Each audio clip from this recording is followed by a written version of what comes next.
मेरा नाम मुकेश शर्मा है. मैं I was born and brought up in Pilani, Rajasthan. My dad used to work for BITS Pilani. वो वहाँ पे BITS में he was into non-teaching. He used to work as a glass blower, and that's where my whole education. I grew up there in Pilani. Did my schooling from Birla Higher Secondary School, and then did my engineering from BITS Pilani. Growing up, I always wanted to be an entrepreneur. I wanted to start my own business. It could be because of multiple reasons. When you are part of a family wherein you have very limited resources and you want to be independent, so that could be one of the reasons. But then I don't know where it came from, but when I was in grade 11, I wanted to start trading of shoes, buy shoes from Agra, sell it in BITS Pilani, because there was significant scope. But then for any business you needed to have funds, and I didn't have funds. So I reached out to a friend's father who had funds. So he said, have your dad speak with me and I will give funds. But my parents told me, what, focus on your studies. ये business वगैरह अभी it doesn't make sense for you. So my idea was shot down. But I truly believe that if at that time I had received the funds, I would have made it big. Because what is entrepreneurship?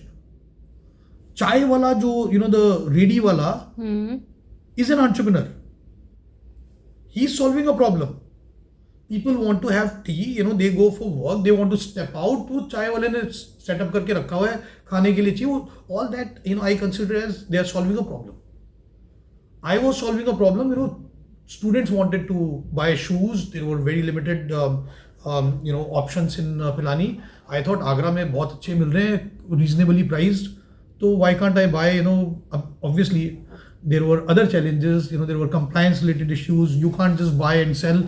There were tax related things which obviously a student of a school wouldn't know.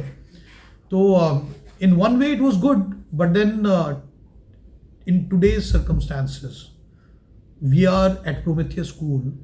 We are introducing children to entrepreneurship. We are providing them with incubation center. We are willing to invest in the children who've got ideas, right? तो अब मेरी journey तो start Pilani से हुई. वहाँ मतलब staff कोटे के through I got admission in BITS Pilani. It wasn't like I was like 99% through merit. It was more of 75% से ज़्यादा है स्टाफ कोटे में. सबसे लोएस्ट डिग्री जो है वो इनको दे दी जाएगी. तो I got general studies. In my first year at BITS Pilani, I realized that now I have to work hard, and I did put in my best efforts, and I was amongst the top 10.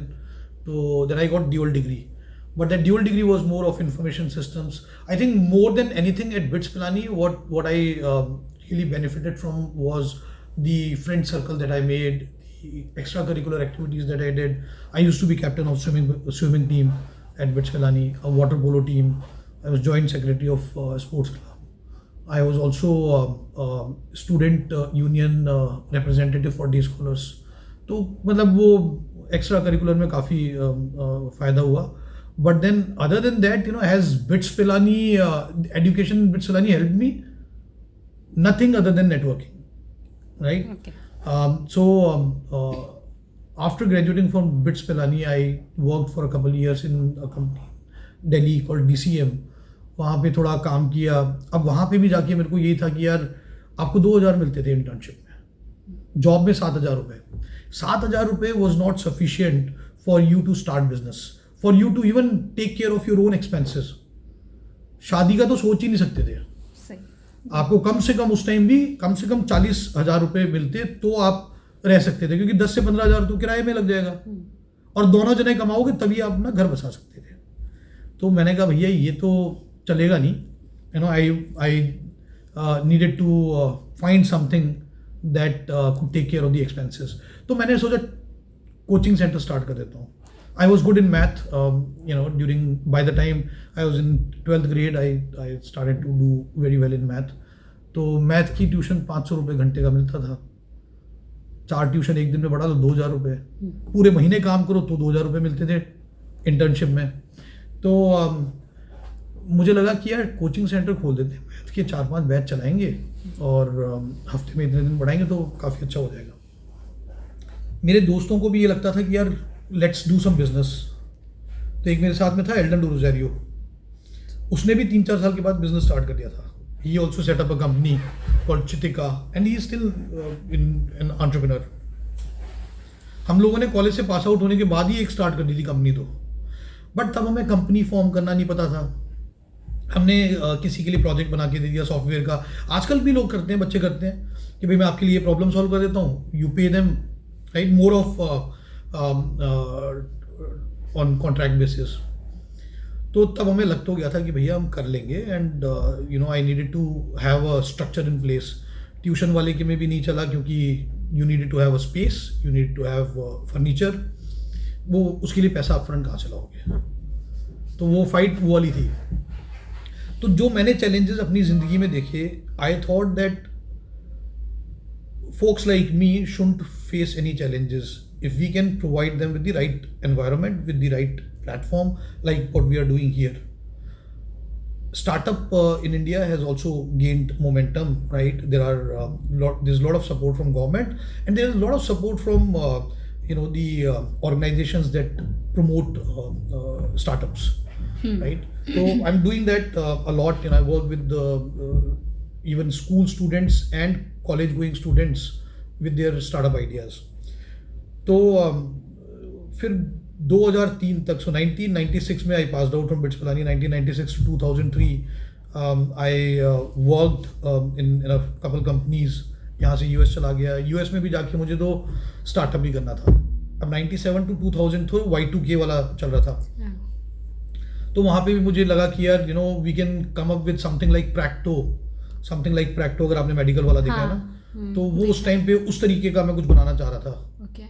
तो वहाँ पे US में होता था on health, and there was a reason, on health उनकी website भी है। हाँ, तो मैं इसलिए बनाना चाहता था बिकॉज मेरी मॉम का there were some health issues and I had seen her getting troubled, not knowing who to go to, who to advise, who to take the advice from, who is the best doctor. तो मेरे को उस time ये लगता था कि अगर हमारे पास इस तरीके की ऐप हो या इस तरीके का वेबसाइट हो जहाँ पे जिसका जो एक्सपीरियंस हो, सोचते सब हैं लेकिन बना नहीं पाते। तो मैंने सोचा, बनाने की कोशिश करी, बट वो हो नहीं पाया, है ना। उसके बाद मेरा मतलब मैंने बताऊँ कम से कम 20 आइडियाज़ ट्राई करे, बट 20 के 20 आइडियाज़ सिर्फ ट्राई ही हुए और कोई भी इम्प्लीमेंट नहीं हुआ। एक फाइनली फिर मेरे को जिस क्लाइंट के लिए काम करता था, जिस एम्प्लॉयर के पास था, मैंने उनको बोला यार मैं आपका इंडिया में ऑफिस सेट कर देता हूँ, let me do what I am doing at 1/4 of the cost to the organisation, you seen my work. तो वो मतलब मोटे तौर पे तैयार हो गए कि यार ठीक है कर ले। बट बड़ी ऑर्गेनाइजेशंस में क्या होता है, काफ़ी मतलब लेयर्स ऑफ हायरार्की काफ़ी होती है, अप्रूवल वगैरह। तो जब तक अप्रूवल आया तब तक उन्होंने उनकी ऑर्गेनाइजेशनल चेंजेस हो गए, जो सीनियर बंदा था वो उसको हटा दिया। तो उन लोगों ने बोला कि मुकेश सॉरी बट अब तो we are back to square one, लेकिन मैं जा रहा हूँ, I can give you a letter of intent if you want to do it on your own. हम वहाँ नहीं सेट कर सकते, तू अगर कुछ करता है तो कर ले। मैंने कहा ठीक है। मैंने यहाँ से रिज़ाइन मारा, मैं इंडिया में एक कंपनी बना दी और स्टार्ट कर दिया 2003 में। तो जब वो स्टार्ट किया तो काम नहीं आया वहाँ से। अब आपने कंपनी फॉर्म कर दी, सब कुछ छोड़ दिया और आपके पास काम नहीं है। But that also I mean it was short term. तो मेरे को अडोबी में जॉब मिल गया, तो अडोबी में मैंने स्टार्ट कर दिया। अब साल भर के बाद उन्होंने मेरे को रीच आउट किया कि Mukesh if you want to we can give you work. तो मैंने कहा भाई मैंने 2 साल का इनको कमिटमेंट दिया कि मैं 2 साल तक तो काम करूँगा, है ना। I don't know whether I had given them a commitment or not, but it took me almost a year. Notice period 1 महीने का था, but मैं 1 साल और रुका just to make sure that मेरे छोड़ने से यहाँ पे कोई नुकसान ना हो। तो वो काम करने के बाद मैं full time QA infotech company चलाई, and the company that I started in India which was more of software testing. So we were independent quality assurance testing services provider. Okay. उसका मतलब ये होता है जैसे आपने कोई सॉफ्टवेयर बनाया, उसको टेस्ट करते थे हम लोग before it is release to customers. Company का नाम क्या? QA Infotech. अच्छा अच्छा. तो QA Infotech was thought leader in software testing. By 2012, 13, 14, तो we were amongst the known brands. In fact, Government of India also reached out to us. NIC के लिए हमने काम किया.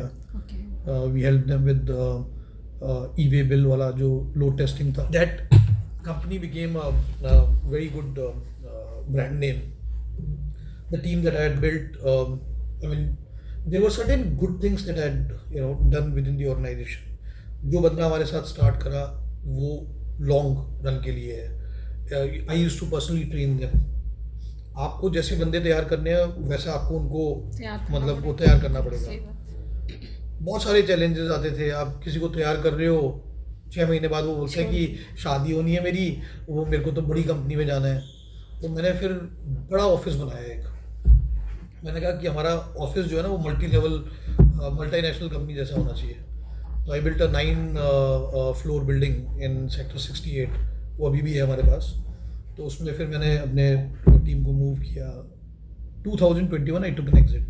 But all this journey I was always wanting to start a school. बहुत सारी चीज़ें ज़िंदगी में होती हैं, आप जो चाहते हो वो भी होता है.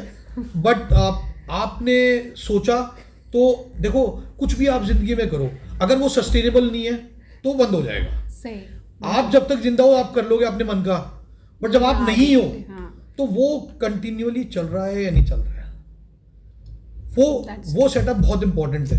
आप ये नहीं ऐसे नहीं बोल सकते ना कि ये स्कूल तभी चलेगा जब कोई पैसा देगा. पैसा नहीं दिया तो हो गया ना सबका. टीचर्स नहीं रिटेन कर पाओगे आप.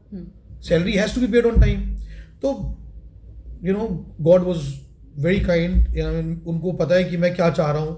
तो ये पहला स्टेप आ गया. मेरे पास ये एक अपॉर्चुनिटी आई थी. फर्स्ट स्कूल कौन सा था? यही है मेरा स्कूल. अच्छा, फर्स्ट 2017 में I had gone to meet with JP folks for one of my apartments. तो वहाँ पता चला वो इनकी ये सिचुएशन चल रही है, सुप्रीम कोर्ट ने पैसे मांगे हुए हैं वगैरह वगैरह. And they have certain land that is available, they want money. तो मैंने कहा ठीक है बताओ क्या है. तो वो मैंने ये लैंड ले लिया. जैसे ही लिया उसके 2 महीने के बाद इन्होंने बैंक्रप्सी डिक्लेयर कर दी. तो मुझे पता चला कि भैया इसको जल्दी से वो करो, नहीं तो पता चला आप मतलब वो वाले बायर हो तो ऐसा ना हो जाए वैसा ना हो जाए. मैंने जल्दी से लैंड लेके अपना कंस्ट्रक्शन स्टार्ट कर दिया.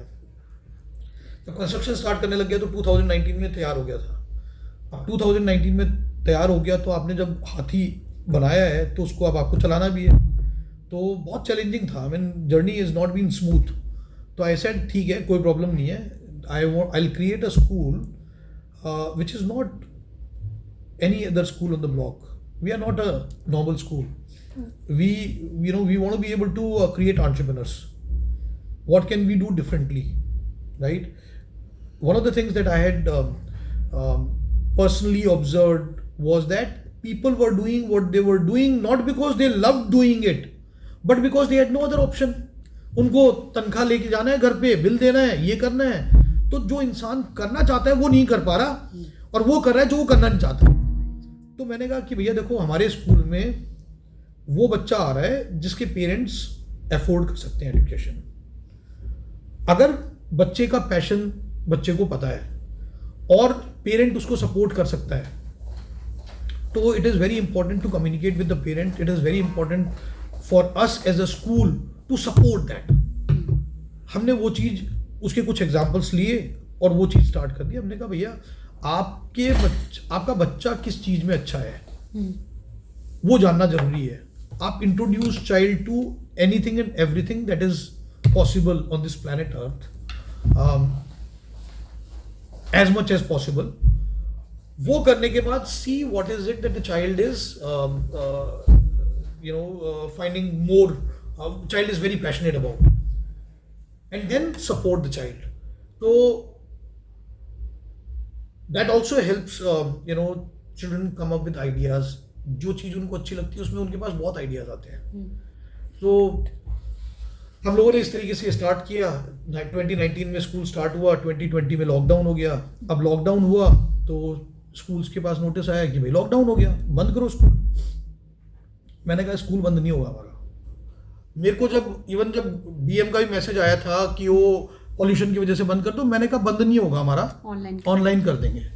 और ऑनलाइन में है क्या आपके पास, you got Microsoft Teams, you got Google Classroom, you got everything.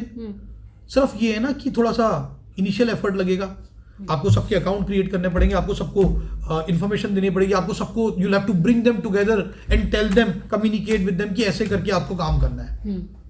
तो वो इनिशियल जो आपको एस्टेब्लिश करना है उसके लिए मैंने सबको बुला लिया, कॉन्फ्रेंस रूम में बैठे, तैयार हो गए, स्टार्ट हो गए। And it went very well. We were the first ones to announce कि भैया सबको 25% फी डिस्काउंट दे दो। आप स्कूल नहीं आ रहे हो, ट्रांसपोर्ट फीस सबकी वेव कर दो, ड्राइवर्स वगैरह किसी को निकालने की जरूरत नहीं है। वो गवर्नमेंट ने तो बोल दिया ना कि हमें पता नहीं कितने टाइम तक बंद होगा, और लोग आप देख रहे हो मर रहे हैं, ये हो रहा है, वो हो रहा है, इतनी सिचुएशन खराब। हम लोगों ने उस time I said that these tough times will not last for ever but tough people will, right. तो हम लोग खड़े होते हैं, हैंडल करेंगे चीज़ों को, करा। बहुत सारे बच्चे दूसरे स्कूलों से हमारे स्कूल में ऑनलाइन मूव हो गए। हमारा मतलब वो जो टाइम था, ऑल्दो डिफिकल्ट टाइम था सबके लिए, बट हम लोगों as a school we did really well. हमारे नंबर्स ग्रो हुए क्योंकि everybody saw us as school from nowhere suddenly has started to catch up, right. Infrastructure हम इतना बना चुके थे लेकिन स्कूल के अंदर कोई बच्चा नहीं था।